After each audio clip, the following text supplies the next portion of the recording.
Vamos a comenzar este bloque informativo con el vencimiento del plazo que la Corte Constitucional le dio al Ministerio de Salud para convocar a las mesas técnicas con los actores del sistema y así avanzar en el valor de la unidad de pago por capitación, es decir, lo que se conoce tradicionalmente como la UPC. No solamente la UPC del 2024, sino también un reajuste para lo que se va a pagar en este año, en 2025. Varios voceros de los gremios están diciendo que al día de hoy, cuando se vence ese plazo para ya haber tenido unas conclusiones de las mesas técnicas, pues ni siquiera han sido convocados. Y hablando de la UPC, Mari, recordemos que el pasado 31 de diciembre el Ministerio incrementó este valor en un 5.36%, que muchas voces dijeron es insuficiente y hay que modificarlo. Pues este valor es el que se le asigna a cada afiliado, o sea, lo que el gobierno tiene que pagar por cada persona en el sistema. Le pasan esa plata a las EPS y ellas son las que tienen que encargarse de los afiliados. Mafe, muy buenos días. ¿Qué hemos sabido sobre el desarrollo del tema?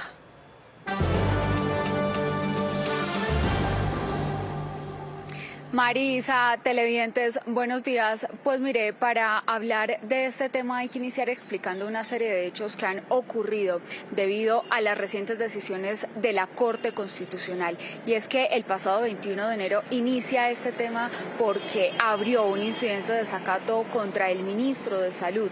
Ese mismo fallo pues le ordena una serie de medidas para solventar el tema de los presupuestos máximos. Posteriormente, el 28 de enero ordena ponerse al día con el pago de la UPC y también del año pasado y también reajustar el tema del 2025. Y el 2 de febrero el propio ministro de Salud le pide explicaciones al alto tribunal asegurando que habría algunas irregularidades en este fallo. Hasta el momento lo que denuncian las asociaciones de pacientes es que no ha pasado absolutamente nada y la Corte Constitucional tiene la última palabra. Para la Corte Constitucional, el gobierno no tomó las decisiones correctas para garantizar el pago de la UPC. En otras palabras, le están diciendo al ministro de Salud que el dinero en 2024 no alcanzó. Un desafío institucional. Es como si el ministerio o el ministro en este caso estuviera propiciando un conflicto institucional entre el Ejecutivo y en este caso la Corte Constitucional. Según las agremiaciones de pacientes, hasta el momento el Ministerio de Salud no los ha incluido en ninguna mesa técnica. Un ministro indiferente, un ministro un poco irresponsable con la salud de los colombianos y con su deber como ministro. No ha convocado a los pacientes, no ha convocado a los médicos ni a ningún actor. El ministerio pidió aclaración a la Corte sobre las órdenes que le dio frente al reajuste de la UPC. Según la cartera, existirían ambigüedades y contradicciones en el fallo. Un desafío del ministerio, como básicamente una forma de cerrarle la puerta a la Corte. Siguen dilatando, siguen desacatando y mientras tanto la crisis se agrava.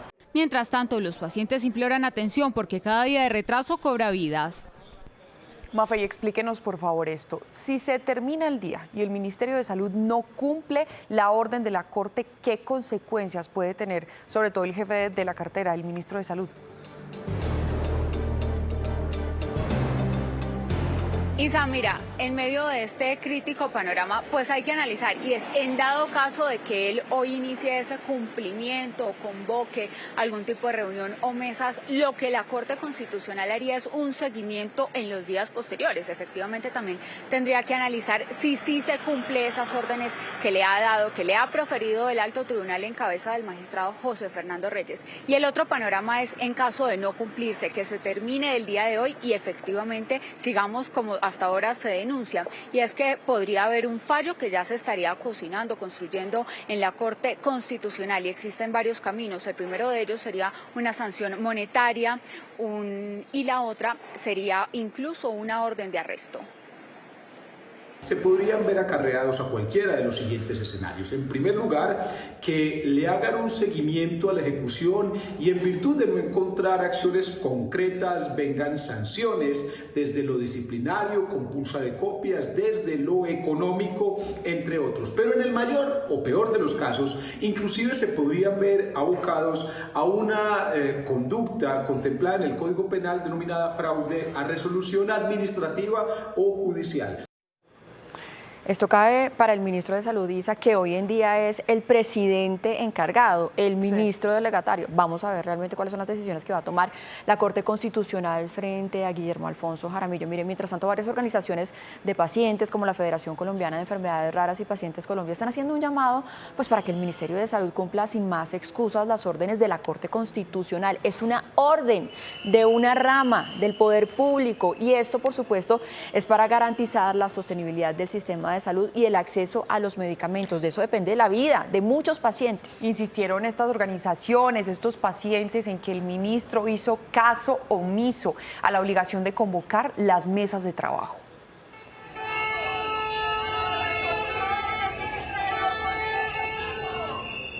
6 de la mañana, 7 minutos, pues hasta ahora saludamos a Clara Rodríguez, ella es la directora de la Asociación Colombiana de la Industria Farmacéutica.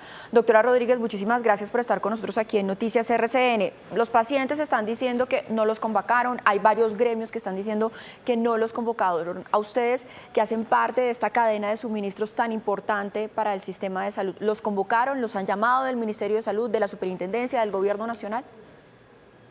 Un saludo para todos. Por ahora, por el Ministerio de Salud no hemos sido convocados como gremio de la industria farmacéutica nacional.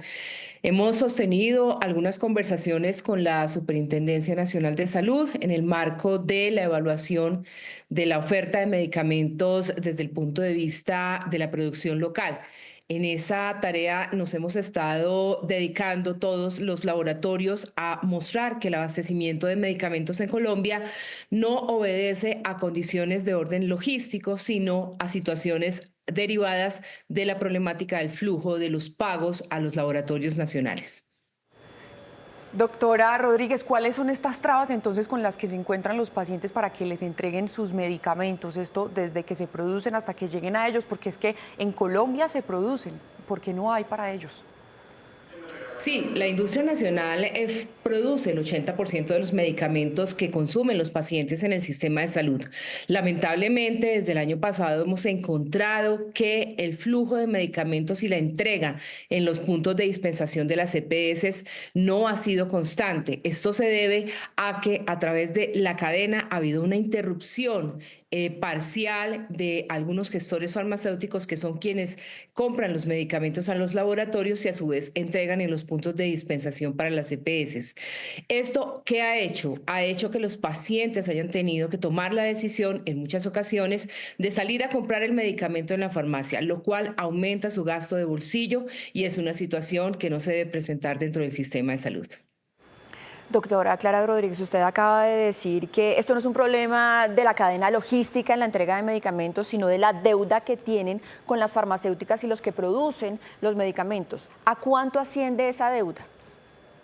Bueno, el cálculo que hemos venido haciendo con los laboratorios asciende a la suma de 450.000 millones de pesos aproximadamente solo para los afiliados de la Asociación Colombiana de la Industria Farmacéutica.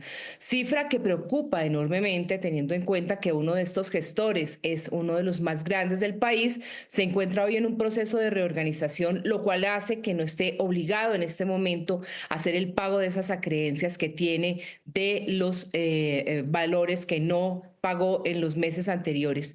Esto, por supuesto, preocupa a los laboratorios, quienes tienen que asumir prácticamente el tema del gasto del sistema de salud en cuanto a los medicamentos, ya que los laboratorios deben cubrir todo lo correspondiente a las materias primas, al pago de las obligaciones laborales, etcétera, que tienen que ver con la operación propia de la producción de medicamentos a nivel local.